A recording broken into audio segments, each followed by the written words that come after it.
侄子过户到我名下几年，一直在用我孩子的上学名额。现在我自己的孩子要上学了，嫂子却以侄子中考为由，不把侄子的户转回去，还劝我嫁出去的女儿泼出去的水，女孩子在村里读书就行，用不着培养。第二天，爸妈的电话打到我手机上，占用读书名额怎么了？你嫂子生的儿子姓刘，你生的破女儿还不姓刘，在村里读怎么了？我看着手里的户口本，直接到派出所把侄子的户口注销了。不是要中考了吗？看他现在怎么考。暑假刚开始，我给嫂子打了通电话，嫂子，我们家欣欣今年也要上小学了，要不你还是把小陈的户口迁回去。小陈是我哥哥的儿子，今年上初二，我们这边管控得紧，一个房产证只能解决一户家庭的孩子入学问题。前几年我和老公在市区买了一套房子，哥哥和嫂子想着市里的教育资源好，侄子马上读初中了，就把侄子安排在我的名下，让他读市里的初中。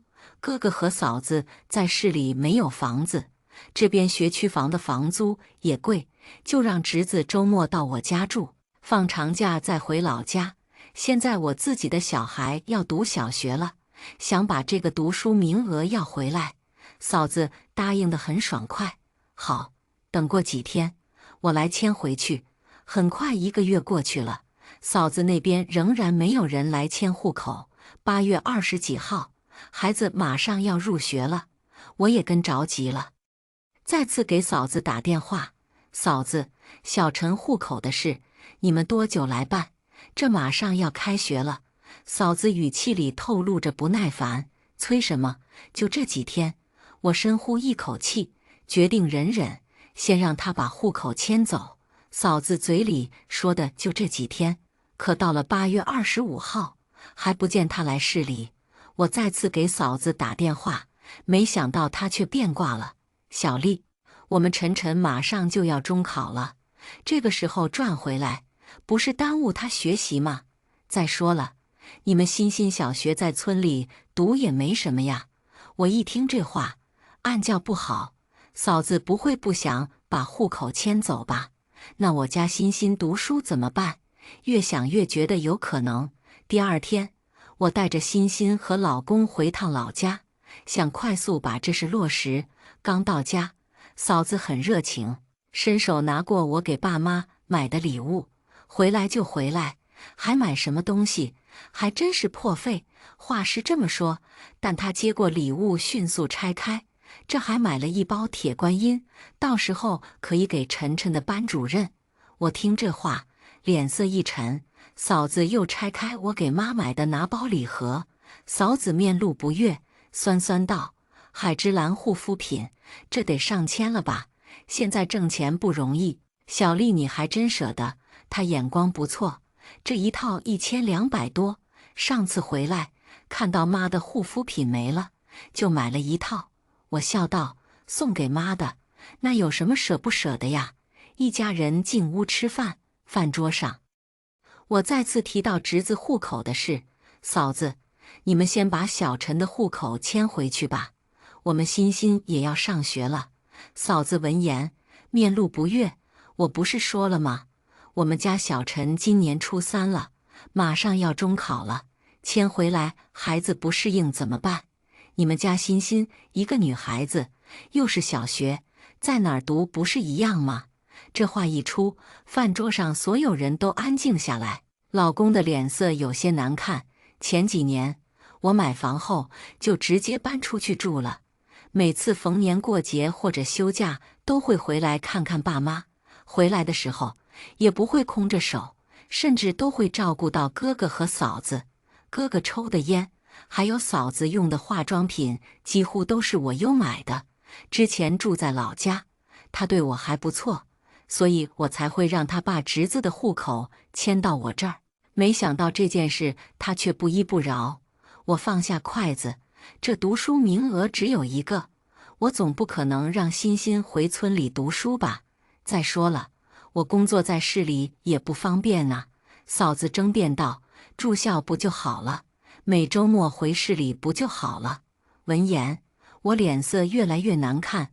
妈这时候开口：“小丽，你嫂子说的对，小陈现在正是关键时刻，转来转去影响学习。”我板着个脸：“那我们欣欣怎么办？反正我不可能让他在村里读书。”爸放下筷子，脸色一黑：“小陈和欣欣能一样吗？小陈是男孩子，肯定要接受最好的教育。你家欣欣一个女孩子，随便找个学校读得了。”我听到这话，眼眶不由得泛红。他们还是这样。小时候，我和哥哥的待遇完全不一样。小到早上起来的早饭，哥哥总是有一个鸡蛋和一个肉包子，而我则是一碗稀饭和白面馒头。给零花钱的时候，哥哥更是我的2倍。初中毕业，我明明考上市里重点高中，可爸妈以家里没钱为由，让我放弃读书去打工，而他们转身为没考上高中的哥哥花几万块，把他送进县里的高中。要不是我当时脾气强，不顾爸妈的反对，硬要去读书，估计现在在厂里拧螺丝呢。从小爸妈的偏心，让我知道读书改变命运，我也是这么做的。高考考上省里的985，而哥哥是一个名副其实的混混，根本不是读书的料。最后考了一个民办大专，现在我找到了好的工作，爸妈对我的态度也有所改观。我以为他们改了，不重男轻女了，没想到还是一样。我眼眶通红，不行，我绝不会让他在村里读书。学区房我又不是没有，凭什么他们家孩子占着我家欣欣的读书名额？就因为他生的是男孩，我生的是女孩，从小我就一直遭受不公平待遇，不想女儿走我的老路。嫂子开口道：“你家就一个女儿，这老话说得好，嫁出去的女儿犹如泼出去的水，等你们老了，还不是要靠我们小陈养老？”小丽，不是我说你，你们现在回来买那么贵的东西，说白了不都是花我儿子的钱？你那栋房子最后不还是我们家小陈的？我们小陈不就是提前使用一下吗？这话简直是震碎我的三观。我老公立马黑了脸，筷子丢在餐桌上，冷笑道：“嫂子说的这话我就听不懂了。我和小丽辛辛苦苦攒钱买房子，怎么就成你家小陈的呢？”嫂子得意道：“谁让你们生的女儿啊？这嫁女儿的嫁女儿，嫁出去就没了。你们以后不还是靠我们小陈养老吗？现在小陈正是需要你们的时候，以后给不给你们养老，就看你们表现了。”嫂子大义凛然的一番言辞，让我怒气中烧。我刚要站起身，想要和他争论几句，爸站起身总结道：“这事就这么定了，小陈继续在市里读书，你家小新要想在市里读书，你就自己想办法。”说完转身走进厨房。又是这样，小的时候，我和哥哥吵闹着争夺玩具时，爸爸总会在最后偏心一句：“你一个女孩子玩这个干什么？给你哥哥。”我盯着爸爸的背影，决绝道：“不行，9月1号之前，刘晨的户口必须迁出去。”话音刚落，妈妈想要站起来的身子一下子坐回去。“哎呦，哎呦！”她扶着左腿皱眉吆喝：“哎呦，我这老婆子的腿算是废了。”说完又拍打几下左腿。我看着妈妈痛苦的样子，眼里泛起怜惜。小学5年级时，我发高烧，快40度了，外面瓢泼大雨。那时候村里还是泥巴路，很滑。妈背着我走了4里路，才找到村医，打了一针退烧药。回来的时候还是不舒服，妈妈背我使脚底打滑，摔了一跤，小腿腓骨骨折，在医院住了1个月。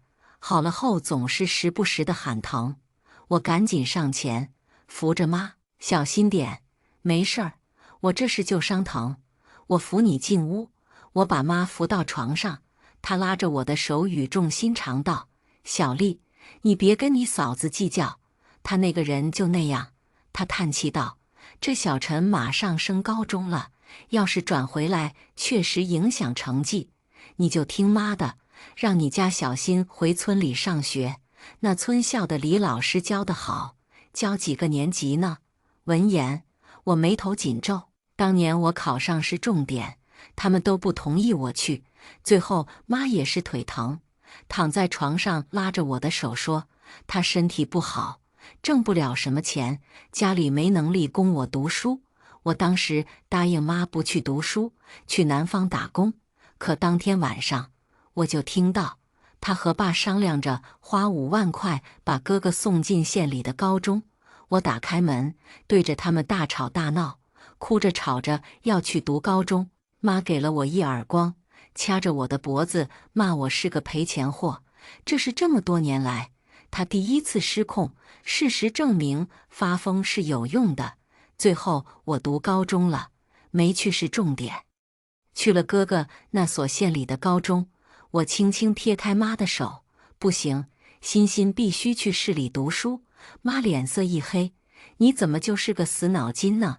你嫂子都说了，要是这次你愿意让步，以后小陈不可能不管你的，要不然你还真指望你那赔钱货给你养老啊？我站起身盯着妈，没说话。可能是他也意识到自己的话不对，心虚道：妈不是那个意思，小陈是男孩子，够了。又是这句话，重男轻女这一观念在他们心里根深蒂固，始终改变不了。我落寞地走出房间，老公紧张地上前问我：你同意了？我摇了摇头，他松了口气：没同意就好，没同意就好。正是老公的反应，让我忽然回过神来，好像我这一生都在向家里妥协，渴望获得爸妈的认可。高中时的文理分班，哥哥要选理科，我就必须选理科。大学选专业，只因爸妈听亲戚说计算机赚钱，所以我学了计算机。哥哥在省内读大学，所以我必须在省内。大4毕业，我想考研，可爸妈说挣钱才是王道。我这几十年都在妥协，看了眼面前的老公，我松了口气。还好我没听爸妈的话，嫁给村里那个大我10岁的男人。我和老公没回市里，在老家歇一晚。晚上，我和老公洗漱后回到自己卧室，眼前陌生的陈设让我俩一愣。洗手间门上的磨砂玻璃看出一个人在里面洗澡。2秒后，洗手间的门打开，啊！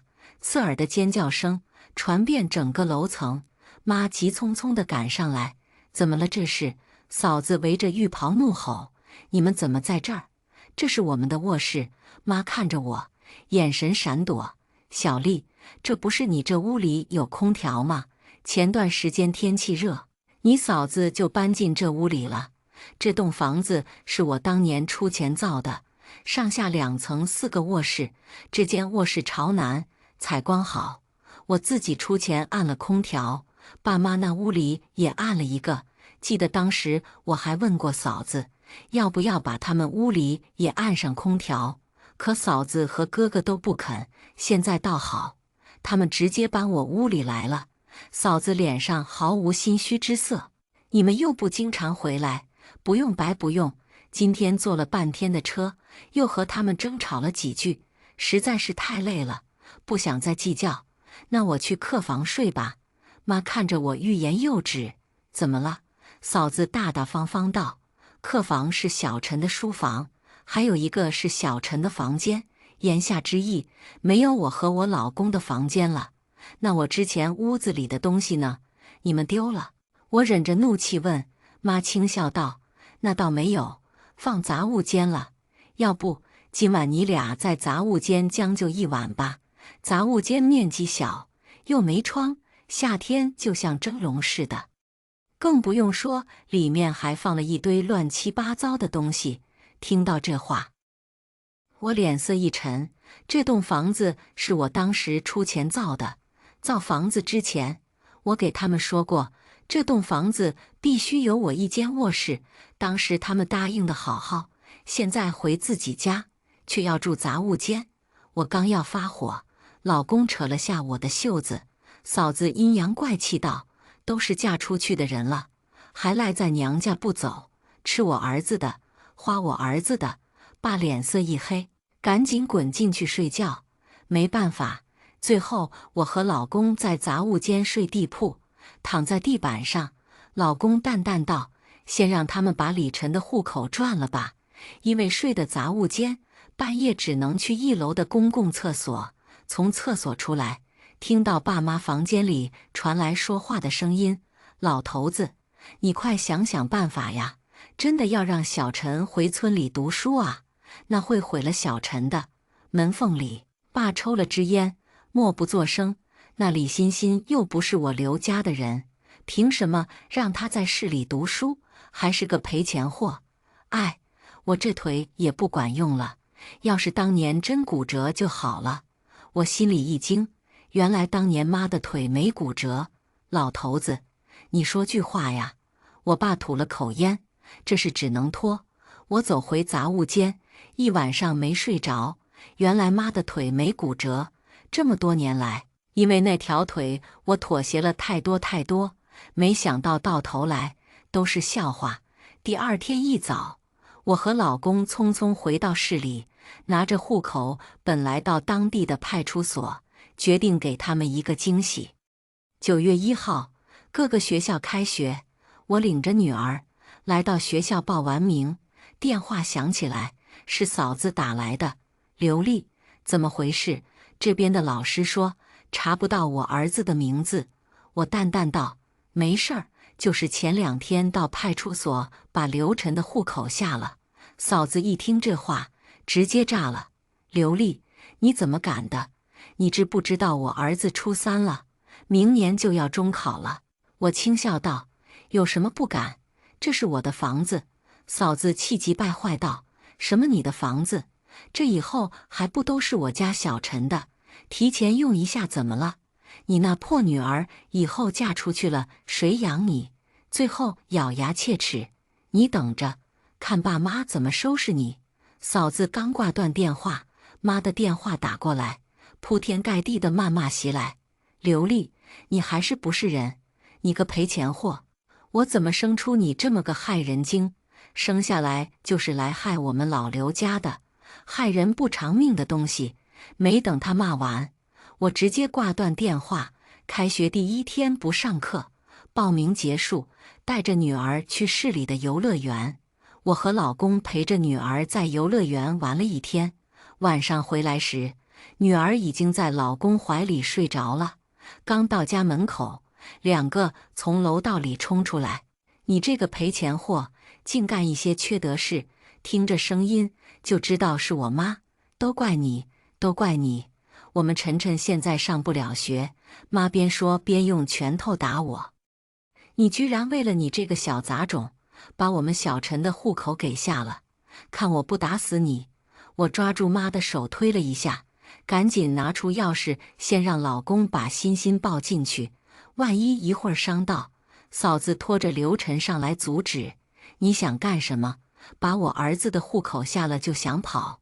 他拉住我的手，刘晨抱着我的腿，我一时间动弹不得。妈走过来，直接给了我一耳光：“谁给你的胆子这么做的？”老公怀里的女儿也醒了，看到外婆婆打妈妈，哇的一声哭出来。女儿的哭声，妈和嫂子的辱骂声响彻整个楼道，楼道里的声控灯全部响起。老公放下欣欣，上前将我和妈分开：“别打了！”妈转身朝老公吼道：“这是我们的家事，你个外姓人赶紧滚！”说完又开始对我辱骂：“你个畜生！我怎么生出你这么个东西？当时生下来就该把你弄死，现在也不会这么害我们家小陈。”我拿着手里的包，使劲儿拍在嫂子和侄子的脸上，他们这才将我松开。我赶紧走过去抱住女儿：“欣欣，别怕，没事的。我们回家。”女儿眼里的金豆子止不住地往下掉，我看着也是心疼。转身眼眶猩红地对他们道：“赶紧走，要不然我就报警。”期间，老公一直站在我面前，替我挡着，他们扑不到我，要不然早就被他们打得面目全非。听到我说要报警，妈脸更黑了。你报警？你好意思报警吗？嫂子指着我，言辞犀利。你害得我儿子没学上，我不报警就是仁慈了，你还敢报警？说完就要扑过来，被老公结结实实地推了一把，他一屁股跌坐在地上，连带着刘晨也摔在楼梯上。我妈见自己的亲孙子摔了，指着老公破口大骂：“好你个王军，竟然敢动手打女人，你算什么男人？”说着上前抓老公的脸。嫂子也不甘示弱，加入混战。周围出来看热闹的邻居越来越多。对面的大妈见这情形，站出来道：“大家有事好商量，这打起来要是出了什么事进医院了，总归不好啊。”周围其他人也跟着附和：“是啊，是啊，大家有事好商量嘛，这样吵起来也不好啊。”嫂子转头吼道：“他都让我儿子上不了学，还商量什么？你们这么好心，要不把你们家的房子过户给我儿子，让我儿子读书用。”闻言，大妈气得脸红脖子粗，可能这辈子都没见过这么不讲道理的人。不给就别逼逼。周围其他人缩了缩脖子，生怕惹上麻烦。我哄好女儿，掏出手机报警。警察来的时候，老公正和他们3人混战。可能是老公不打女人，也有可能是看在我的面子上，妈和嫂子身上并没有伤到，倒是老公脸上全是他们的抓痕。整整3个警察才将嫂子和妈拉开。紧接着，我们一行人去了警局。在警车上，妈黑着脸一直对我骂骂咧咧，辱骂的话一句比一句难听。我不想理他，任由他骂。车上的2个警察看不下去了，都要去警局了，还说妈这才闭嘴。到了警察局，警察开始了解情况，妈跟倒豆子似的，把我这些天干的事一一说给警察听，最后哽咽道：“我这女儿真是不孝啊！你说我把她拉扯到这么大，我容易吗？现在长大了，翅膀硬了 too。这房子的读书名额一直都是小陈在用，现在说要回去就要回去，这让我们小陈可怎么办？”妈边说边哭起来，大嫂在一旁煽风点火：“这就是命苦啊！我们小陈现在没学上了。”旁边2位年轻的警察听得嘴角直抽抽。一个警察偏过头问我：“这是你的房子吗？”我掏出手机，上面有一张房产证的照片，上面赫然写着我和老公的名字。我们的女儿也大了，现在也上小学了，这读书名额我肯定是要拿回来的。妈一听这话，不干了，立即嚷嚷道：“你们家欣欣和我们小陈能比吗？一个破女儿读那么好的学校干什么？还不是要给人家养女儿？”嫂子也道：“就是，以后老了还不是要依靠我们小陈？”这话听得2位警察眉头一皱。现在是法治社会，男女平等，我明白，他们腐朽了一辈子是改不掉的，我也不奢望他们改，管他的重男轻女，只要不打扰到我们就好，见和他们说不清。我以小孩明天上学要早睡为由走了。至于嫂子和妈，警察说他俩的思想有严重问题，需要好好教育教育。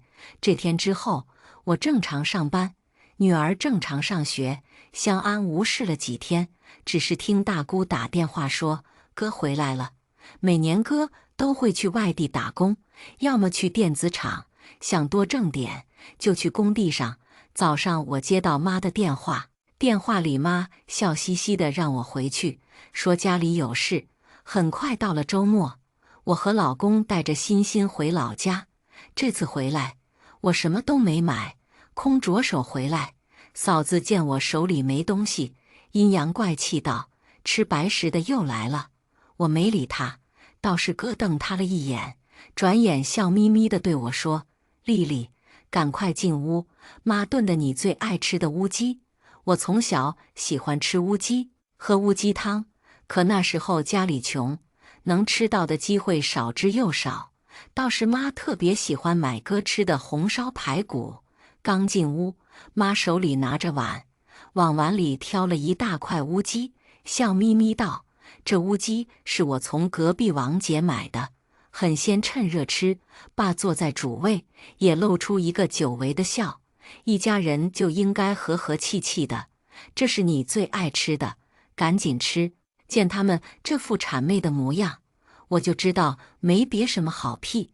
果然猜得没错，饭刚吃到一半，爸开始发话：晨晨一直在家也不是办法，这初三了，马上要中考，总不能一直在家待着。我把刘晨的户强制下了后，他就成黑户了，没学校要他。现在上户不容易，要做亲子鉴定，然后市里县里一层层审批，户口下来要在1个月后了。见我没说话，爸又道：你哥回来就是处理这事的，现在上户口再去上学来不及了，又影响成绩。你哥找了路子，他上班的地方有一个学校，也收没户口的，但后面把户口补上就行了。哥喝了口前面的酒，笑嘻嘻地说：学校是个好学校，我们厂长的女儿也在那儿上学，我再找人通融通融，到时候说不定还能把户口迁过去了。大城市教学质量也不错，说不定以后能考一个清华北大呢。哥哥工作的电子厂在1线城市，他说的这种应该是私立学校，那挺好的。妹儿，就是这学校学费贵，你看能不能？他欲言又止，原来是在这儿等我呢。1年学费多少？不多，1年就10万。呵，他在电子厂上班，1年连10万恐怕都挣不到吧？儿子却要读1年10万学费的学校，怎么敢想的？再说刘晨，学习成绩一直年级倒数，中考都悬，还敢做清华北大的梦？我一口回绝，没钱。妈一听这话，急了：怎么会没钱呢？我可去你单位问了，你和小军都是国家单位，1年20-30万呢。没想到妈为了这事，还去我单位打听我的工资。嫂子满脸不悦，小声嘀咕：吃白饭的就是不一样。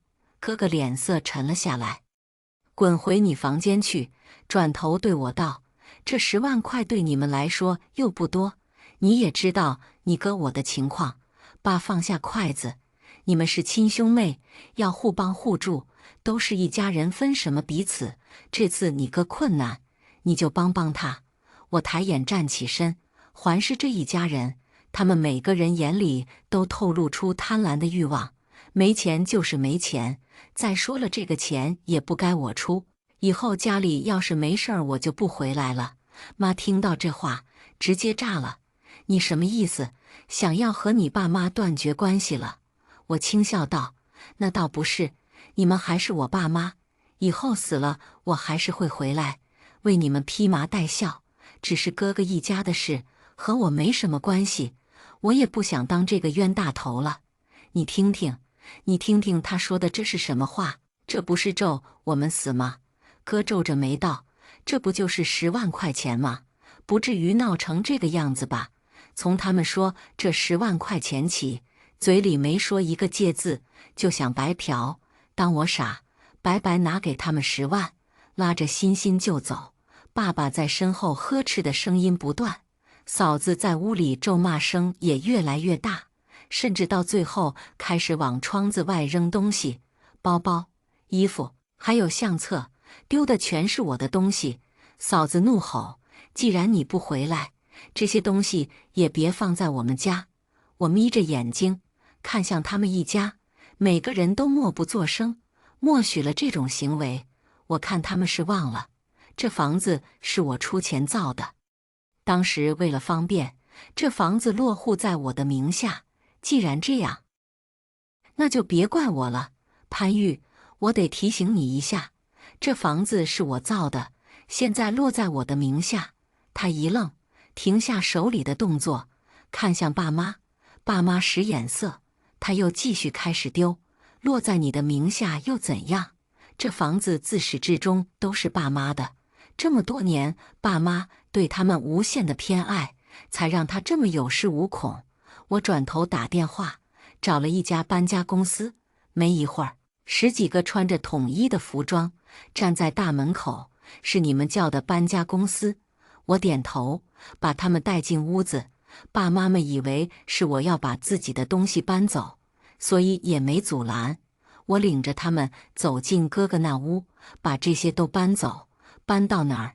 先丢进门口的垃圾桶里。我们家门口有几个大垃圾桶，丢进去正好合适。潘玉见这场景，立即哇哇大叫：“你们干什么？别碰！那是我新买的！”妈也跟着大吼：“真是作孽呀！”工人被吓到了，转身问我是不是我的房子。我拿出放在老家的房产证，上面明明白白地写着我的名字。工人这才放心。一切结束后，哥哥和潘玉的东西全被我丢进垃圾桶。你们要是敢搬进来，我就报警，告你们私闯民宅。几人恶狠狠地瞪着我，仿佛要将我吃了。门口站着爸妈，嘴里吐出来的全是对我的辱骂。我警告道：“要是你们敢让他们搬进来，这房子你们也搬出去。”做完这些，我就带着欣欣回市里了。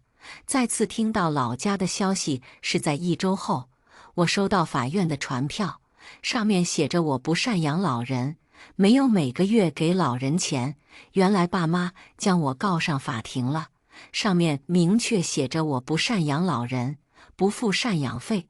下面写着对方的诉求，要求付赡养费每个月1万元，再把老家的房子过户到哥嫂的名下。我简直被他们给气笑了。在这18线的小城市，我每个月工资都不到1万块，他们还真敢要。既然要打官司，我就做好全部准备，将这么多年回家买的每一份礼物，每个月给爸妈打的钱，所有的记录全部转出来，作为证据。开庭那天，爸妈在法庭上痛哭流涕，大骂我不孝。我将所有证据提交给法官，还有我的房产证。最后法院判决，我只需每月支付赡养费400元，驳回将房子过户到哥嫂名下的诉求。再次听到他们的消息，是在1年后。他们一家不舍得把刘晨弄到村校里读书，只好找了一所市里的私立高中。2人在市里住的房子，私立学校学费贵，是公立学校的2到3倍，因此哥没有在厂里上班，而是到工地上上班。潘玉在市里一个饭店上班，每个月还要爸妈从养老保险里资助一些，才能过活。哪知他们这么辛苦，到头来刘晨连高中都没考上。他远在工地上工作的父亲听到这消息，不慎从正在施工的架子上落下来，成了半身不遂。姑姑说得绘声绘色，我只是笑笑没说话。接下来我们来听下一个故事。深夜12点，打算去卫生间的我听见爸妈在房间里交谈，妈妈的每句话都离不开我欠她钱，欠款高达100万。我默不作声地贴在爸妈房门上继续偷听。爸爸回他：“小声些，他现在越挣越多，我们没必要一次性要清，细水长流，我们慢慢地把钱拿到自己口袋。”妈妈笑：“也行，只要他不出嫁，他就得往家里拿钱。”听到这儿，我有些心酸，怪不得每次有人要给我介绍对象，我妈总是说不着急。我还以为她是舍不得我嫁出去，原来是不想我这个吸血包逃离他们。思绪恍惚片刻，手机屏幕亮了，是支付宝亲情卡的消息提示，金额支出1万多。我妈的声音传出：“等光明肾移植成功后，我把苹果手机当作礼物送给她，她肯定高兴。用我的钱送弟弟礼物，用我的肾给弟弟移植，又要我替弟弟出手术费用。我妈口口声声说着自己没钱，花起我的钱却一眼不眨。怪不得朋友经常说我是大冤种。而我之所以答应给弟弟换肾，是妈妈生无可恋地说靠透析治疗，弟弟太可怜，外源肾又太贵，家里承担不起，看着儿子受罪，他想死的心都有了。他们说亲属肾移植费用比外源肾便宜一大半，况且没了一个肾也不影响生活。爸爸是家里的顶梁柱，妈妈身体又不好，他们求我奉献一个肾给弟弟，我心软，答应了。可我没想到妈妈这么会算计，还想让我出手术费，这是要把我的价值榨干嘛？房门打开，我爸一脸惊愕地看着站在墙边的我，怕我妈说不中听的话，他高声道：妙武，怎么还没睡觉？心里痛楚蔓延。我思考着要不要揭穿他们的虚伪面目，一旦揭穿，我与父母的关系将会彻底出现裂痕。妈妈听到声音，迅速地将账本塞进枕头下，柔声问道：妙武呀，是饿了吗？正好家里还有一桶泡面，好温柔呀。可刚才在屋头，却对我充满嫌弃与算计，脑海里的思想在做争斗，我该不该质问？可一想到若是我患有尿毒症，他们肯定不会将弟弟的肾摘给我。长时间的自我洗脑，我忽略了他们对我和弟弟是有差别的。我哽咽，终是忍不住问：你们刚才说我欠你们100万，要我还钱拿去给弟弟买房，能解释下吗？爸爸脸色微变，烦躁地揉头发。妈妈不疾不徐道：你弟弟是男生，我和你爸肯定要提前为他置办房产，以后结婚生子用呀。他故意忽略我问题的重点，答非所问。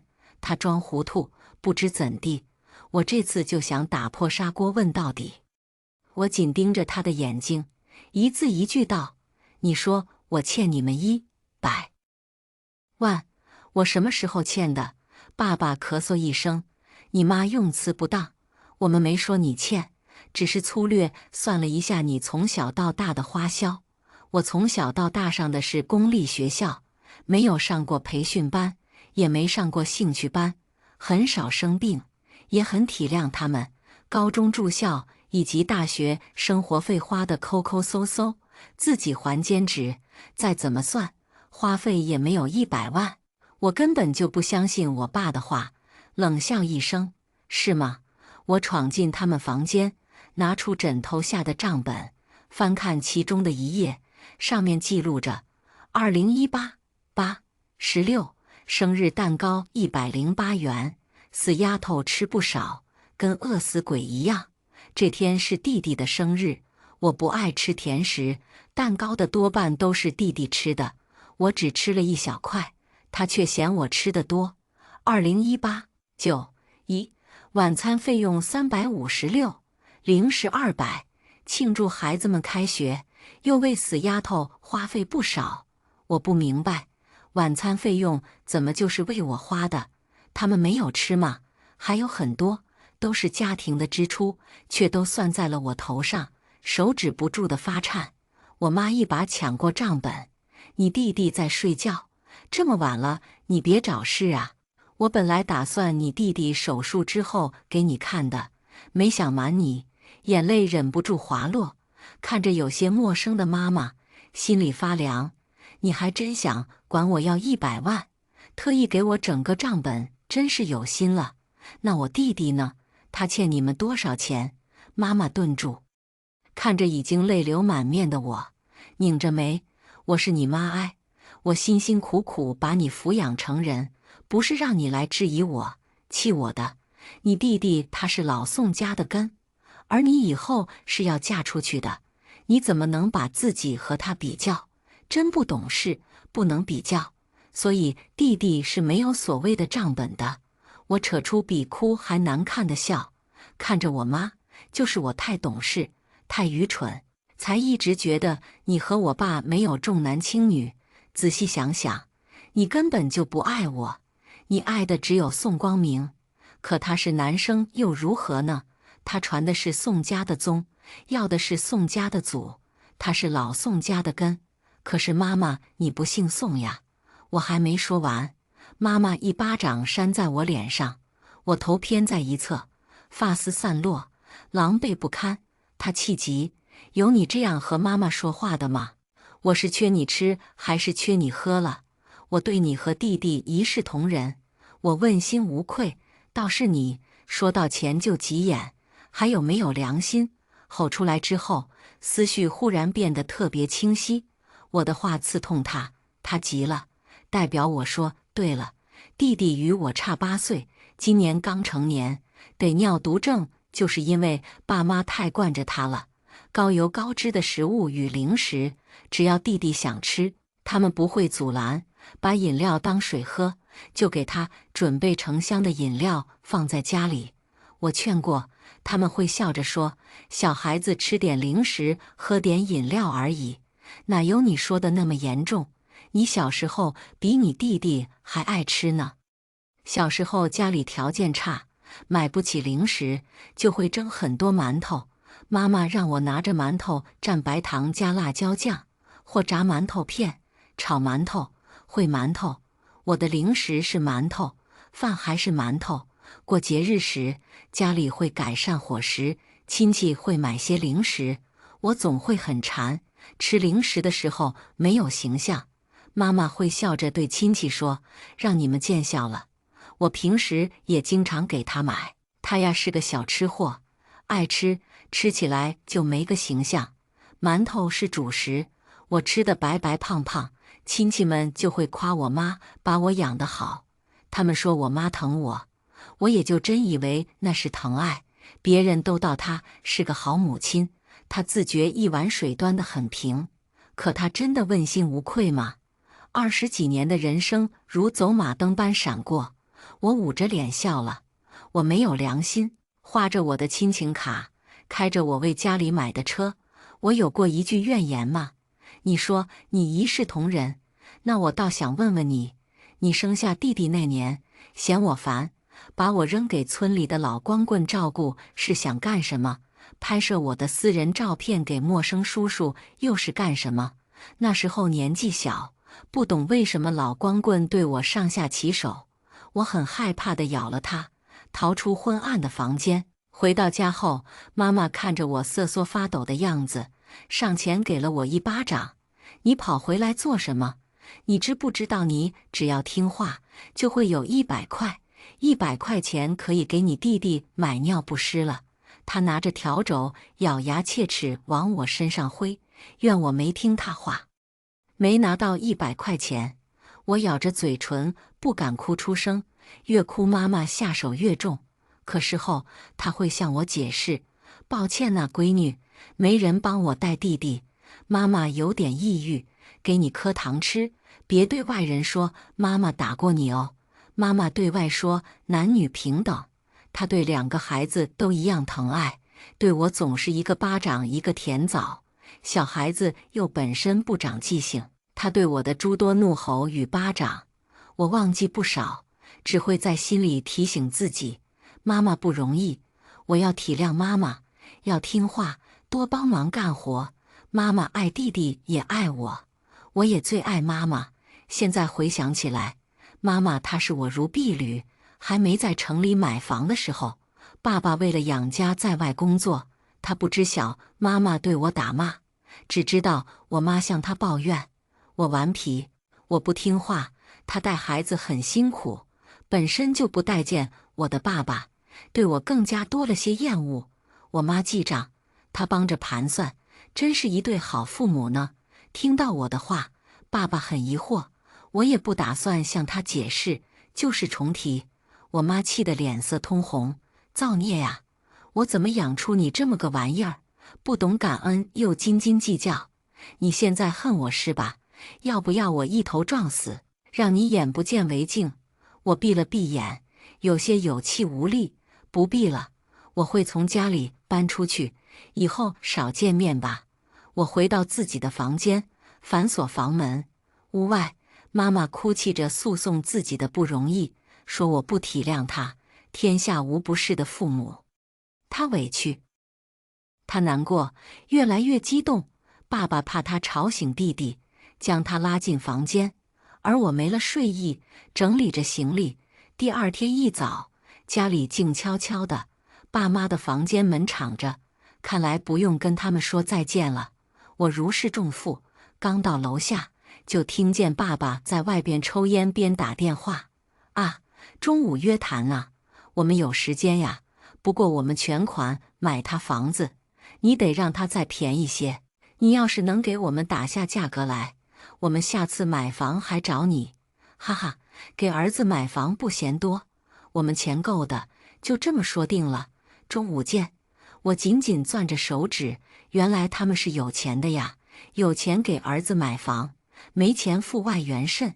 即使女儿没了一颗，生存质量下降，他们也不在意，不爱我为什么要把我生下来呢？我妈拍了下爸爸的肩膀，你笑那么大声干嘛？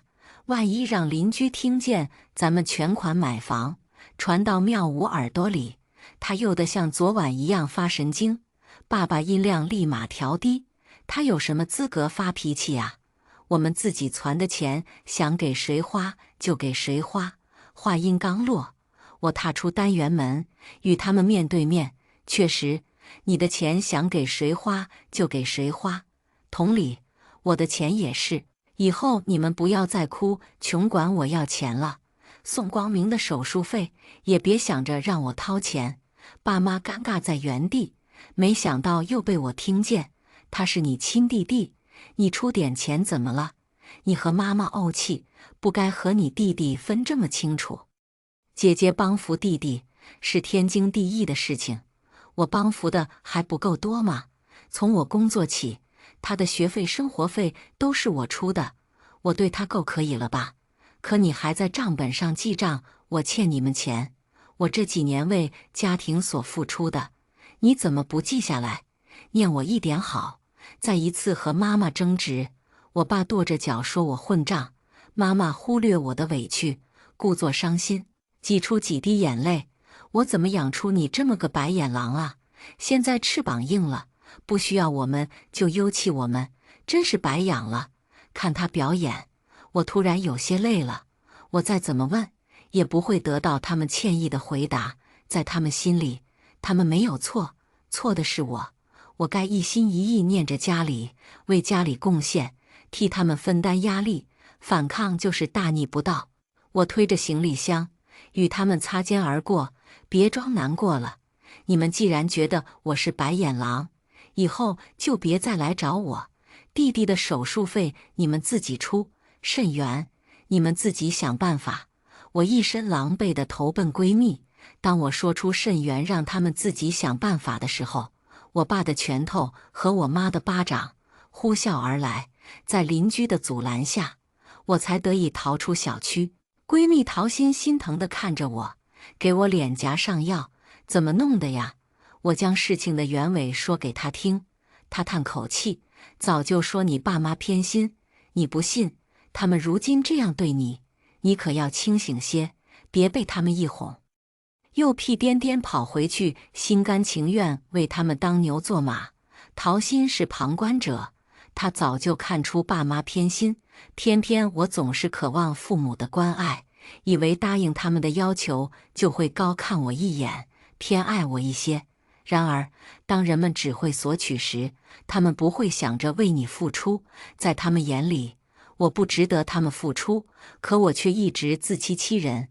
我低着头颅，扣着指甲，他们毕竟是我爸妈，真不管他们也不可能。只要他们给我道歉，桃心恨铁不成钢。妙武，他情绪复杂地看着我。妙武，你觉得自己的名字好听吗？我点点头。我的名字经常被亲戚夸赞，说我妈名字起得很有意境。妙武，你把这2个字拆开来看看。拆开来看，是女少女无。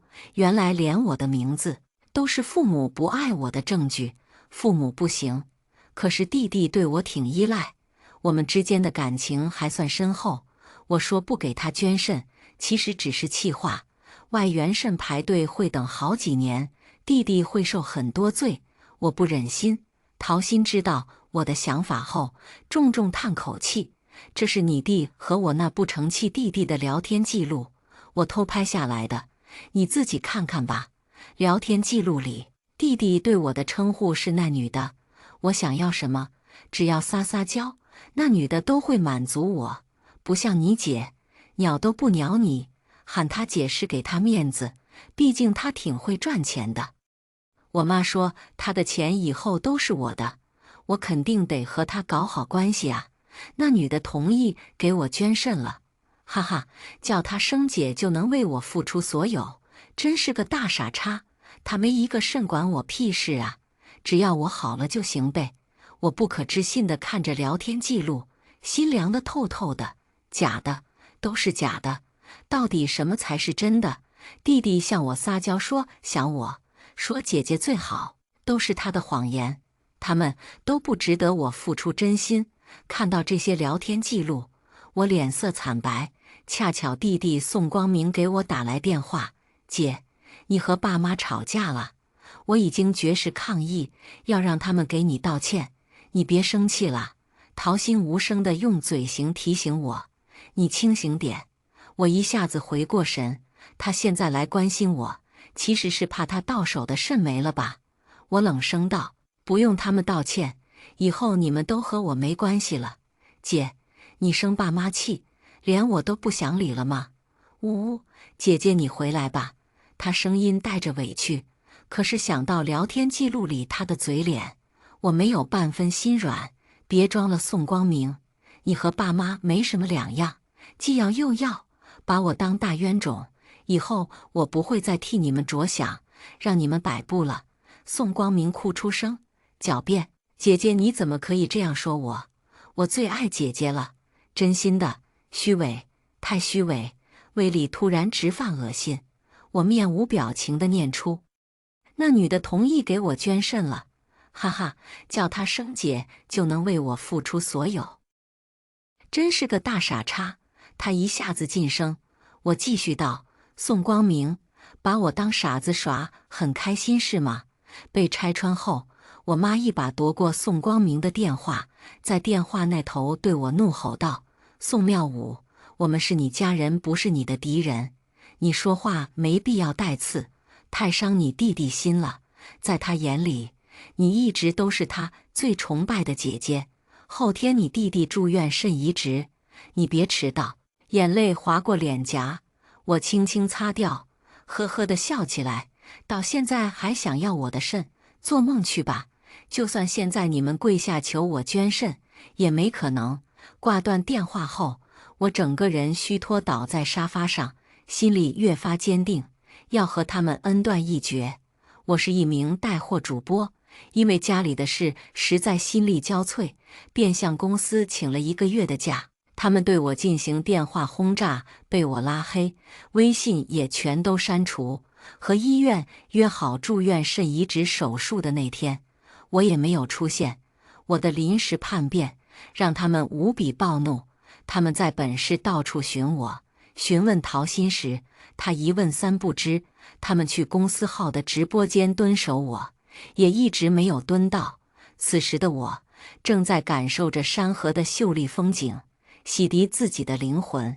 往后余生，他们不再是我重视的人，我要学着爱自己。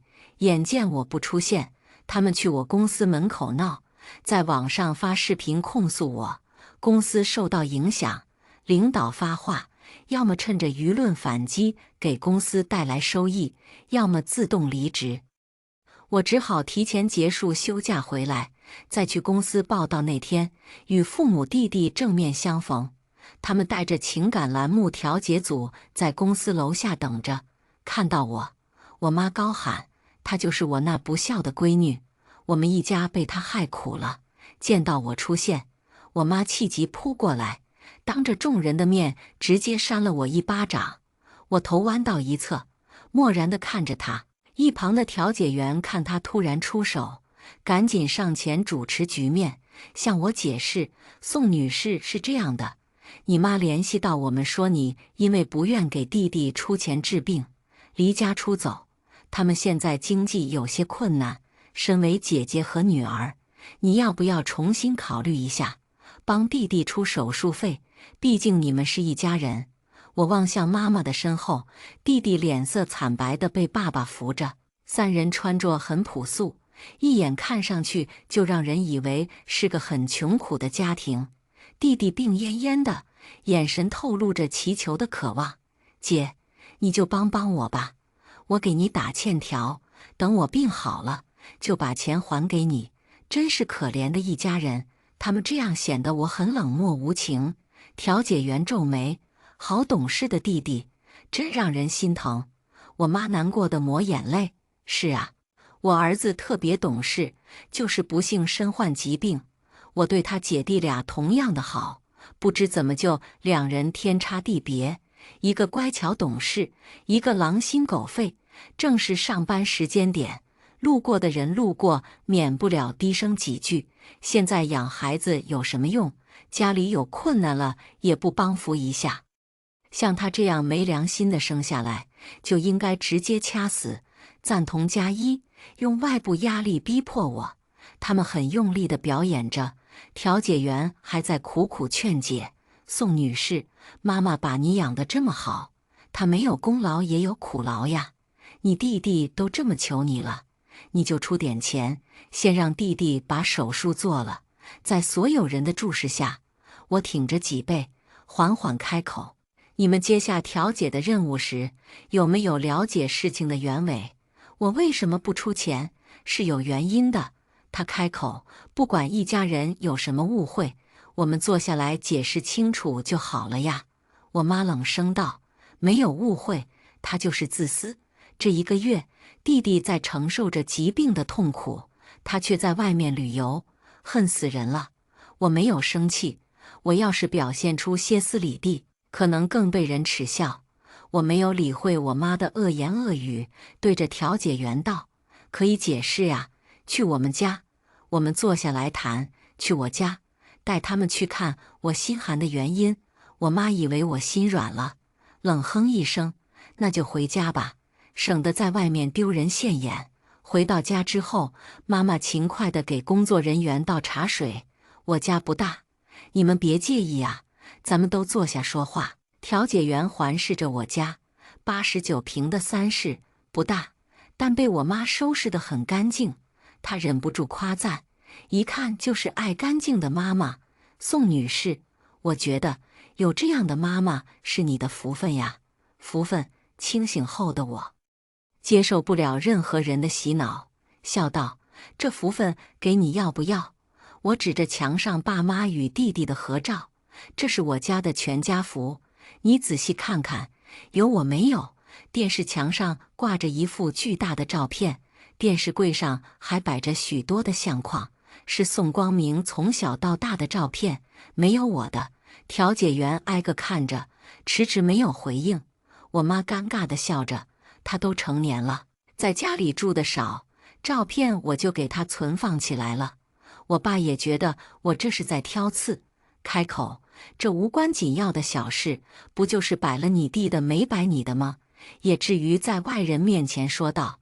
我仍保持着微笑：存到哪了？找出来还给我吧。我从小到大就没拍过什么照片。我毕业后赚到的第一份工资，去影楼拍了照，兴高采烈拿回家给他们看的时候，我妈怒了，嫌我乱花钱，当着我的面扔进了垃圾桶。我妈被我的话噎住，调解员打圆场：哎呀，那也不能因为这个就记恨家人呀。宋女士，咱成年人心眼儿可不能这么小。调解员是爸妈请来的，加上爸妈在网上发小作文控诉我，在他眼里我就是那种不孝的女儿。他是向着我爸妈的，没关系，我会让他看清楚我爸妈的谎言。我打开爸妈的卧室，在房间里摸索翻找着，我妈上前阻拦我，被我一把甩开：造孽呀，你来我房间翻什么呀？我爸也上前阻拦我，他已经猜到我要找什么了。宋妙武，我们给你和我们调解的机会，可不是让你回家蹬鼻子上脸的。调解员不解地看着我，也在劝我：宋女士，每个人都是有隐私的，你把你爸妈卧室翻得乱七八糟，真的很不尊重他们。他话音刚落，上锁的抽屉被我用锤子暴力砸开，拿出里面3本红色的房产证，我拿在手里展开，对着工作人员道：你们可要拍得清楚些，我经济困难的父母，全款买房，还是3套呢。爸妈脸色瞬间煞白，调解人员惊讶地环视着我们，开口：宋妈妈，你不是说家里困难，连房子都是租的吗？我妈支支吾吾，汗流浃背。爸爸想抢没来得及，我将房产证展开，方便摄像大哥拍摄。一本是我们现在住的房子，房主是我爸妈的名字，另外2本，房主那一栏都是宋光明。爸爸战术性咳嗽2声，开始思考怎么辩白。弟弟摇晃着身子，虚弱道：姐姐你不要生气呀，这2套房子是大姑送给我的，糊弄谁呢？我用看煞笔的眼神看着他。哦，大姑这么大方呢，她自己就1套老破小，能额外送你2套。弟弟到底是年轻，他这谎言一听就很离谱。调解员也回过神来了，什么家庭困难，非常缺钱都是假的。他开口：宋妈妈，你能解释下吗？你说没钱给儿子治病，是怎么拥有的2套房呢？我妈抹了把额头的汗，理直气壮道：就是钱都用来买房了，兜里才没钱了呀。房间沉默一瞬，这些年我贴补家里，没仔细算过。我虽不是头部带货主播，但挣的也不少。他们只要向我要钱，我不问理由都会给予。靠我爸自己的工资是没有办法全款买房的，房子的大头恐怕都是我的资金支持，但他们不知满足，还不知尊重善待我。调解员听到我妈的话后，有些失望。我拿出手机，将给家人的转账给调解员看。我妈控诉我是不孝女是吧？我工作6年，每年都会给家里转钱，你们看看这个数目，我有她说的自私和不孝吗？摄像头凑近我的手机，里面那一笔笔的账单都被录了下来。除了转账，我还为我妈开了亲情卡。即使我做到这样，她还是不知足。我话音带着哽咽，委屈尽显。调解员看到账单后，微微惊讶，对我的偏见彻底消失。他对我妈道：宋女士，你女儿每月都给你转好几万耶，我现在都做不到给我妈这么多钱。你是嫌她给你钱少了？何止是少了，她上个月根本就没给我打钱。她弟弟的手术费也就20几万，她都不愿出，自私的东西。我妈恨恨地看着我，不觉得自己有什么不对。调解员开始无语。我又从床头柜抽屉里拿出账本，将账本打开，我面无表情地念着上面的记录：2024年6月25，衣服支出1800，金首饰2W。死丫头答应给光明捐肾了，真是太开心了。今日花销记他账上。话音一出，调解员倒吸一口气：我没听错吧？你同意给你弟弟捐肾？这很伤身体的，你爸妈能同意？我淡淡地瞥了爸妈一眼，就是他们求我捐肾的呀，不仅让我把肾捐了，还要让我把手术费出了。你说这样的家人还值得我为他们付出吗？我妈不以为意：你当姐姐的，为弟弟捐个肾怎么了？所有人都用异样的眼神看着他。调解员的神色变了又变，最终没再继续偏袒我妈。宋妈妈，这我真的没法为你调解了，你女儿这是被你伤透心了呀。她拍拍我肩膀：妈妈重男轻女，这不是你弟弟的错，希望你别和你弟弟产生隔阂。我笑了笑，又将弟弟和桃心弟弟聊天记录拿给他们看，希望你们能将今天的事情全都播出去。我挺想知道，身处我这样的家庭，其他姐姐会怎样做？看到聊天记录的调解员终于怒了，忍不住爆了一句粗口：靠，除去姐姐，你们没一个好东西，是想把人算计死吗？偏心的妈，冷漠的爸，虚伪的弟。我妈眼睛怒瞪：你嘴怎么这么脏？我是让你来帮我们的，不是让你替他说话的。随后，我妈与调解员爆发了争吵。与节目组从家里出来后，调解员重情重义地拍了下我的肩膀：宋妙武，你放心，我们节目组肯定会如实播出，不会恶意剪辑的。希望未来的你可以摆脱原生家庭，拥有光明璀璨的生活。节目播出后，我爸妈再怎么从网上蹦跶抹黑，我都已经徒劳。而我趁着热度，直播带货达到了前所未有的高度。有人笑我曾经好傻，心疼我；有人赞赏我，为我能勇敢反击父母而鼓掌。还有和我有同样身份的姐姐，看到我的事迹后，从被父母洗脑的状态中清醒，我的事业更上一层楼。爸妈每天看着我直播间过万的人数，既恨又艳羡。毕竟我现在赚钱不会再给他们花一分，他们只能眼睁睁看着我发光发亮，却没有办法。他们的名声臭了，节目播出后，亲戚嘲笑他们有这么好的女儿不知道珍惜，还弄个账本，女儿每年都给你们好几十万，你们还这么算计，谁能受得了啊？哎，他可真能装啊，在外表现得很爱女儿，我们都被他骗过了呢。可怜的妙武，毕竟不是亲妈呀。听到亲戚说我妈妈不是亲妈时，我犹如晴天霹雳。我找到我的大姑，她告诉我，我妈在生我的那天就大出血去世了。现在的妈是我妈曾经收留过的可怜人，从大山里逃出来的。妈妈死后，她以照顾我为由嫁给了我爸。怪不得他不敢让别人知道我被他打，在外人面前对我好。